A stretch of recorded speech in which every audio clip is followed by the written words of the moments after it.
So obviously I use the glass ones, and I mentioned there are different types. There's some silicone ones as well, different types. They can be used on different parts of the body. This would obviously just be and just creates that suction. Maybe not as deep as the air one, but again, more for facial areas. Can be quite nice as well. So I'm just going to release the first cup. A little pss of air if you had it. Just going to release the right one now too. So in this image, we've got a very normal neck, which has kind of got that natural kyphosis that we're lordosis that we're talking about of the cervical spine. That nice sort of inward curve.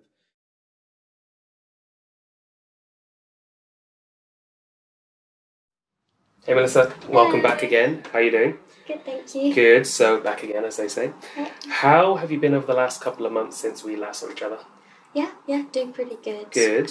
So last time you were here, well, the first appointment we ran through a lot of your stretches. Second time you came in, we showed you more like the posture exercise to kind of get into a nice routine of doing. And then obviously the main goal was that you find that right balance for your lifestyle of doing the stretches when sometimes things tighten up, but then more importantly, doing these exercises to kind of keep your posture in better positions. And you know, looking at you now, it does seem like you're making a good conscious effort as always, which is great. So with our appointment today, very, very similar to what we've done in the 2 sessions prior. Some soft tissue work, looking to loosen up a lot of the key muscles that are a bit tight, working on releasing the pressure in the joints. At this stage, what I normally say to my patients when we're doing the adjustments is generally you want to hear a lot less clicks and pops because there should be less pressure building on the joints. But where you might get those clicks and pops, they're usually easier to get because the muscles aren't as tight.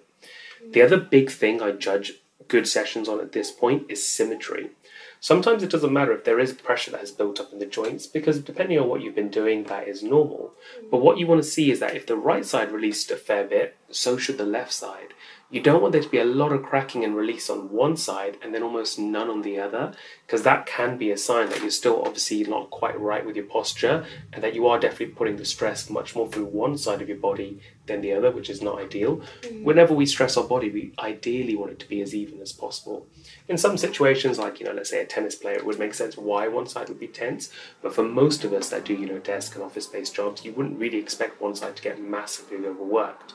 You know, the best example is that there will be a little bit of a discrepancy depending on which side you use the mouse. But, you know, that's a relatively small thing. But again, stretches and exercises to help. The other thing we're going to do today that is slightly different to the prior sessions is we're going to introduce some cupping therapy, if you're familiar with that, into the session today. Or to give it its more official name, myofascial decompression, which is a really fancy term, and I can break it down later what each part means. But basically, it's another form of soft tissue, looking to loosen up again a lot of the fascia tissue, skin tissue, muscles as well, to loosen them up. Again, improve your overall kind of health by loosening up the muscles. Happy with that? Yes, that's great. Any questions? Not at the moment, no. Let's get started with some treatment. Thank you. So, Melissa, with you today, like I said, what part of the new treatment is going to be cupping. So with cupping, we use these sort of like air cups that are created now, which are quite modern. So these are made of plastic, but you can get some that are made of glass. And essentially, you have this little vacuum, it fits into the cup, and then you apply a bit of a pressure onto the arm. It just gives a bit of a suction through the hand. You then leave the cups on normally for a little while on the body, applying some suction, and this gives a lift to some of the skin, some of the connective tissue, as you can see. And as you can see, it's just starting to go a little bit red in there because it's just drawing some blood flow into the area. So some injuries where they does need a bit more blood flow going in can be a nice way of getting that to happen as well. So there's 2 types of cupping we're doing. One is static, one is dynamic. Static is essentially like I did there, where I just leave the cup in place. The second one, I'll be putting some cream down, and when I put the cream down, I will be applying the cup, and then we'll be actually moving the cup up and down the area. And like I said, it just kind of feels like a bit like a massage. Some people feel it feels quite warm as it kind of brings the blood flow into the area, and just giving the connective tissue a nice little stretch. There are other types of cupping, for example, which I mentioned, which is like wet cupping. Now in wet cupping, what would happen is that a little bit of an acupuncture is used, and it just kind of puts a little bit of a cut into the area, and then the cup kind of draws the blood out. There's a lot of ancient Eastern and Middle Eastern practices that kind of still apply it. I think it's called hijama therapy. And as a result, it's supposed to be about detoxing and purifying the blood. It's not something we'll be doing here for you today, but in the future, if you want to experiment with that a bit more, you're more than welcome to as well. This therapy has become very popular, more so in the last 10, 15 years, although it's been around for 2,000-3,000 years. I think it's become quite visible because of swimmers. I've forgotten his name, Michael Phelps. It's quite common with a lot of boxers, for example, currently as well, and even for beauty treatments as well. I've seen it used on people like Gwyneth Paltrow and Jennifer Aniston, maybe to help with a cellulite treatment as well. So all quite interesting how it can run as well. Yeah. Is it only used like on the body, or is there like a facial version that... I think there is a facial, because there can be certain cups that are different sizes and shapes. So a lot of the times I will use it mostly myself for back and neck tightness and injuries. It can also work well for people if you have the smaller cup, which can be used on the elbows and arms for people that get tennis elbow and those kind of injuries as well, to be honest with you as well. So yeah, a nice mix of a few different types. I was just looking for that. So obviously I use the glass ones, and I mentioned there are different types. There's some silicone ones as well, in different types. And they can be used on different parts of the body. This would obviously just be... and just creates that suction. Maybe not as deep as the air one, but again, more for facial areas. Can be quite nice as well. Very popular, I think, for cellulite treatment with the dynamic one, the one where you're moving it around. Because again, it kind of just lifts up a lot of that dead skin cell and has that beauty edge to it as well. So 2 for 1 basically, which would be great. I think what you mentioned earlier was really interesting as well, where technically you could try it on yourself compared to some, like, trying acupuncture on yourself is quite dangerous, but cupping, I suppose, is... Cupping is quite gentle. I mean, like I said, you could start with a simpler silicone cup, not too much pressure, and then as you get a bit more used to it, if you wanted to use an air cup, that's fine. So yeah, like I said, for tennis elbow, forearm discomfort, wrist pain is an issue, chest would be quite an area, to that upper back and shoulder if you can reach. Leg injuries is very common as well. Obviously back can be a bit more difficult unless you're very flexible, but like I said, on the whole, you should be able to find that you can get into most places that you would need to on your own, but obviously having a second pair of hands is always quite ideal as well. So that's cupping, and like I said, we'll incorporate that into your treatment today as well. Ready to get started? Let's go. When you're ready, can I get your lie face down to the table for me, please? Thank you very much. Take your time. Is that comfortable for you? Relaxed? Everything feels okay on your neck? I mean, again, I always assess my patients sometimes visually and compared to what I've seen with them in the past. So it does feel like your posture is definitely improving. Much more naturally, kind of less curved in the lower back, less of that exaggerated lordosis, and much more natural kyphosis rounding in your upper back. A little bit tight on the shoulders, so just let the shoulder relax, relax, relax, relax. There we go. And you're kind of laying nicely in the middle of the table as well, which is always a good sign as well. So like I said, just visually you can kind of see those improvements, which is nice. Now I'm just going to start running my machine over the back straight away, okay? Again, let me know if the pressure is too much. We'll start with quite a light setting and then just sort of ease up. Again, this is always a nice way of just starting treatments, just a way of easing up a lot of the tension of the muscles basically as well, just to kind of, like I said, ease you into a treatment straight away. I mean, normally by the second or third appointment, because you've actually had the first 2 appointments, because generally patients are a bit more comfortable and relaxed, everything can adjust much easier and much quicker, but I always find it's still worthwhile just doing a bit of soft tissue with patients to ease them in, especially after maybe a busy, tiring, hectic day, right? Is that pressure okay? Excellent.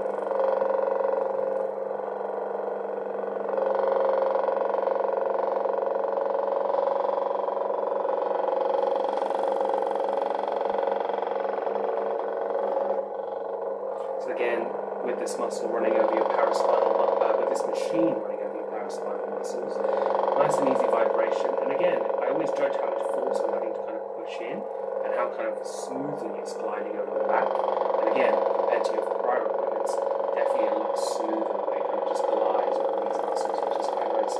Whereas sometimes when people are quite tense, I'm almost having to use 2 hands to kind of even keep the machine balanced. You can't see, but I'm actually just using 1 hand now. Just because, like I said, it's a lot easier. And if I wanted to, we would just leave the machine there. Go on a little break. Now I'm just going to go into your hip and glute area.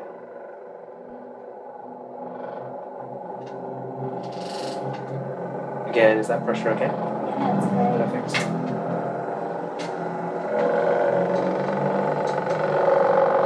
So this is on a level 2.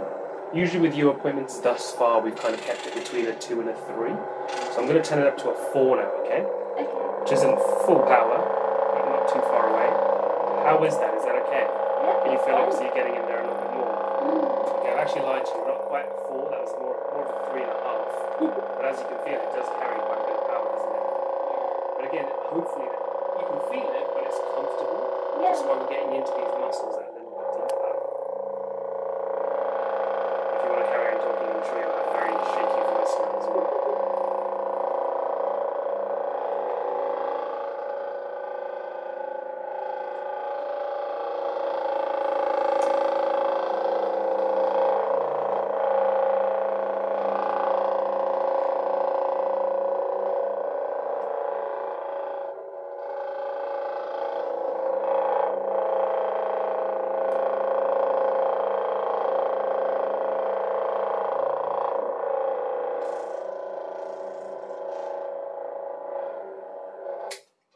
How was that, Mr. Rickett? Yeah, it feels really nice. So what we're going to do now, a little bit different to what we've been doing prior, is a little bit of a myofascial decompression, better known as cupping.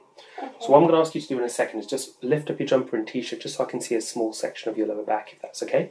Take your time, just roll your jumper up for me. So with cupping, there's loads of different types of cupping. Dry cupping, wet cupping, but with you today we're primarily sticking to dry cupping. Dry cupping basically doesn't involve any blood. We'll talk more about which ones do involve blood a little bit later in the appointment if you are interested. So the first type of cupping that we basically do is you find an area where the muscles can be quite tense and tight, and essentially what you're doing in that area is giving the tissues a nice big stretch. So this area here, there's a little bit of muscular tightness if you can feel that. So I'm just using this cup, which is like a plastic cup, and then this device, which is basically like a little suction device, and it just provides a little bit of a lift to the skin. You ready? Yeah. So there's 1 pump and 2. And you probably just felt that little bit of a stretch on the skin, didn't you? Yeah. And then you can kind of see this nice little dome shape. And it's also kind of drawing the blood flow into that area. So again, sometimes after cupping, it can leave a little bit of a circular red mark. Some people may have seen these famously on sort of certain athletes. Michael Phelps is a very, very big advocate, for example, of cupping. And again, it helps with injuries and obviously with a lot of tissue damage and getting blood flow into certain parts of the body a bit better.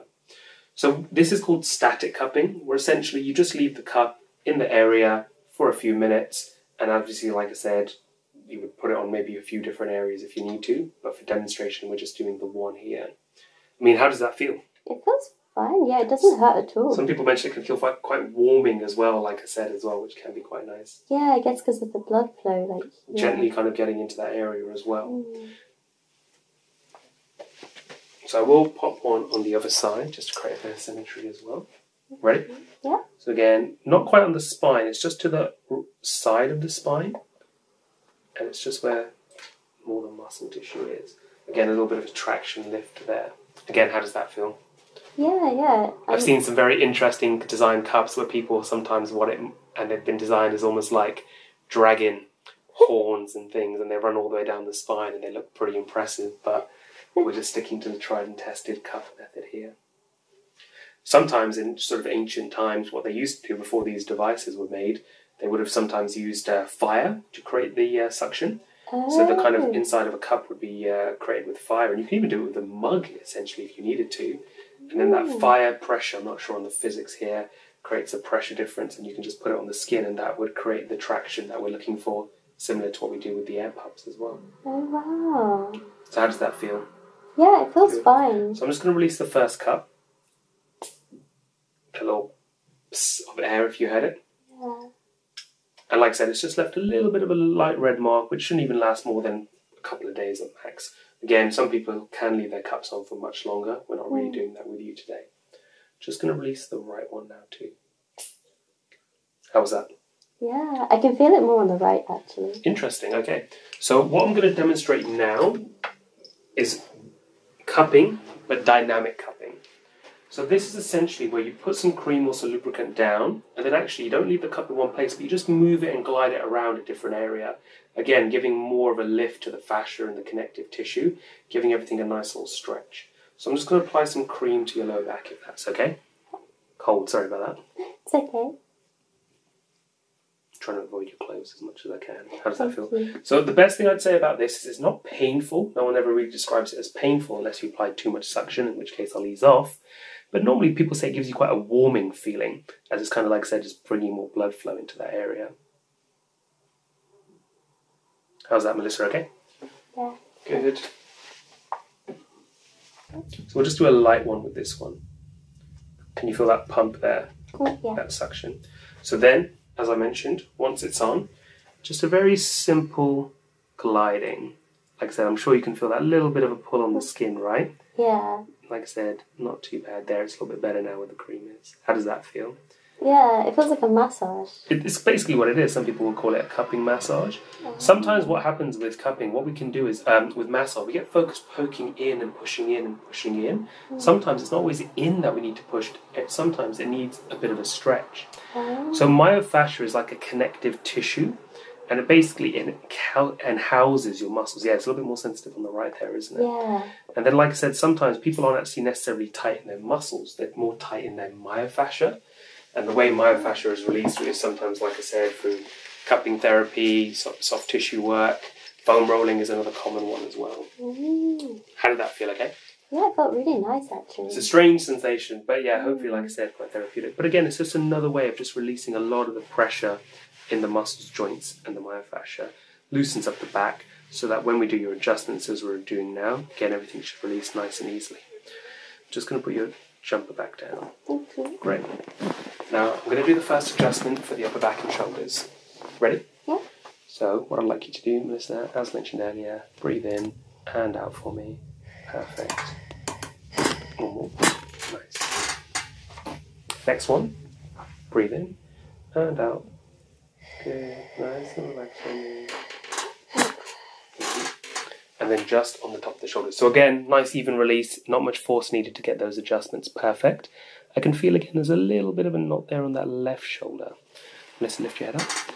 Nice and relaxed. Let your head relax to the side. Try and let your head relax a little bit more for me. Good. Ready? There. And then when you're ready, this side as well. Again, nice and easy. Good. So could you feel that symmetry there? We got that one release on the left, and we pretty much got that same one release on the right side. Not too much pressure needed applied to get the releases as well. So a good sign that, yeah, there is a little bit of pressure, easy to release, but that you generally are putting that pressure both sides of your body, which is great. Listen, when you're ready, onto your left shoulder, take your time as you turn to your left shoulder for me. Now keep your bottom leg straight, bend this top knee, that's perfect. I'm just going to hike you up from your pelvis slightly. Just going to get you off the arm and the elbow. I'm going to ask you to hold onto your arms around my arm nice and tight. Now I'm just going to roll you forwards very gently. Breathe in for me, sir. And out for me. Good. And that's it. And then face the other way. Towards the one. Again, more than decent release there. There was some pressure in the joints. But as you saw, didn't need much force. So now we want to see how this side releases. Again, it won't be exactly the same amount, but roughly the same amount of force applied to get the same amount of release. The worst thing that could happen now is you get no clicks on this side, but I definitely know there will be a few. Okay. The reason being, like I mentioned, that shows that you're compensating and actually putting more pressure on that one part of your body than anywhere else. Hold on to your arms. Just going to give you that nice little roll forwards. And then release into your back for me. How was that? Very nice, yeah. Good. Something about it feels easier than last time. I guess I'm less scared as well. 100%. This is what I was mentioning to you earlier. Now that you've had a couple of appointments, you're a bit more used to me. You've obviously had the benefit of the other appointments. And in between, you've been probably looking at getting rid of some of your bad habits, sitting better, carrying things less heavy on one side, and doing the stretches. Can you lift your head up for me, please? Thank you very much. And just relax the weight of the head for me. Relax the head as much as you feel comfortable. That's perfect. So again, not bad, but just a couple of tender spots that I can again feel.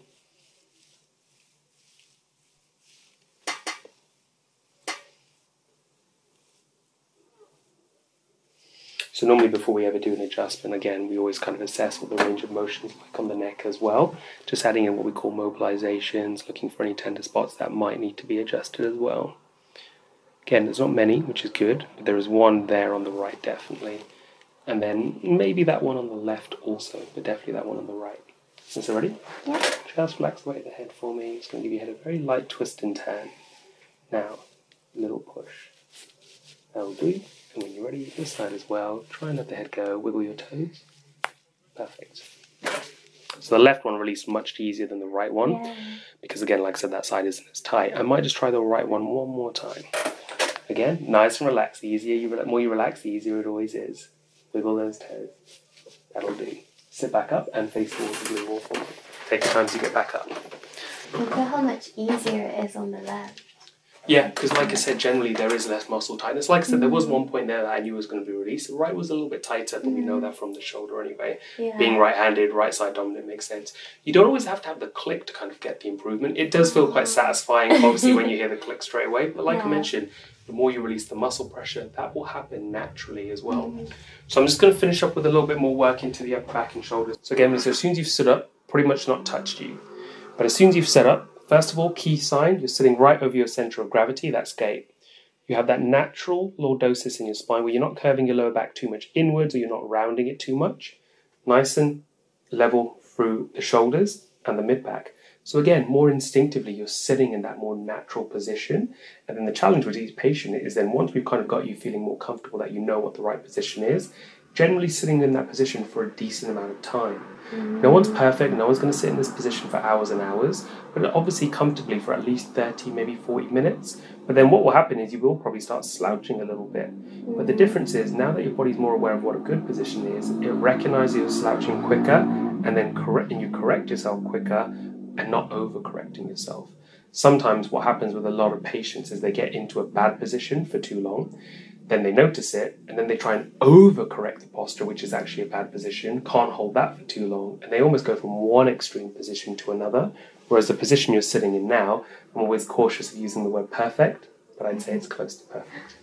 Yeah. Now I'm just going to use the next machine again, just to top up a little bit of the muscle tension, especially just on the right side of the top shoulder. How's that pressure, okay? Yeah.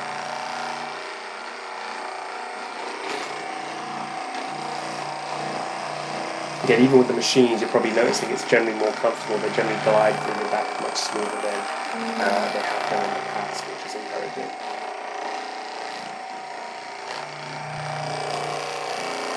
So what I always like to do when I see my patients after 3 or 4 appointments is in my head, I almost try and make it out like I'm meeting you now for the first time. And I think to myself, if I was now doing my assessment of it as a new patient with you right now, would I still diagnose you with the issues I diagnosed you with when you first came in?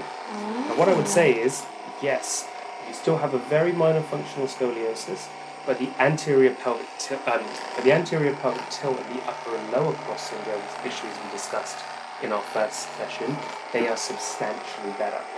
That's good. There's no permanent fix to a certain degree. You would always obviously have to do the stretches and the exercises to maintain that, but how regularly you need to be maintaining it maybe isn't more than a couple of times a week, you see. Oh, wow. Yeah, just a little bit tender through here, but just let me know if it's too much.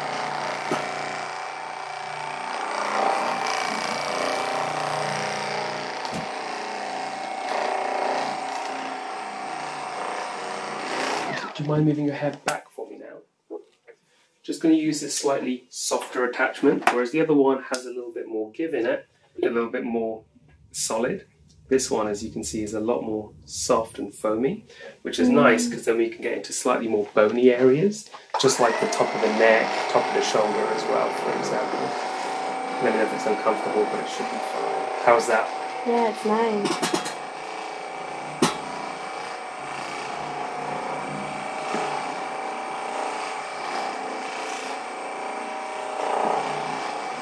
And if you can move your head to the other side for me, thank you very much.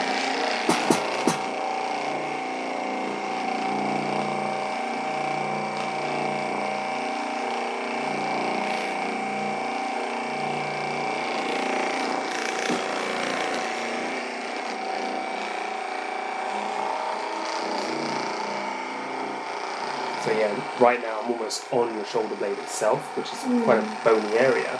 But obviously, I imagine this doesn't feel uncomfortable with you. With the foam top, it just glides kind of through all these areas as well, which is nice. And that's right on the top of the shoulder as well. And obviously, you can even go directly over the spine if you need to. So, do you have any questions for me? Yeah, it's so relaxed.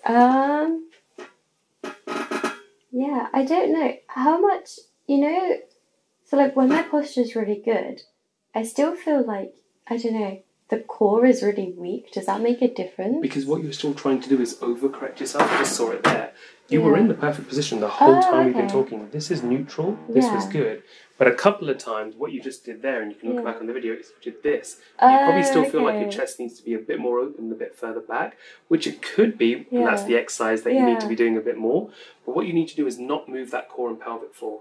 Bring the shoulders back, but what you're actually doing is you're opening up your chest, but then you're rounding your lower back more, and then kind of over-curving there, you see. The position you were definitely in when we were working, close to perfect. It's the one that actually feels like quite more natural. You would be in this position comfortably for 40 minutes. If you were kind of like a bit more out, shoulders back, that would probably be a position you want to adopt more, let's say, when you're doing a gym workout, where you're a bit more braced, a bit more engaged when you're picking a heavy weight. But essentially, for sitting at a desk, like I said, that was close to perfect. Sometimes it's hard fighting against our natural instinct to maybe change the position slightly.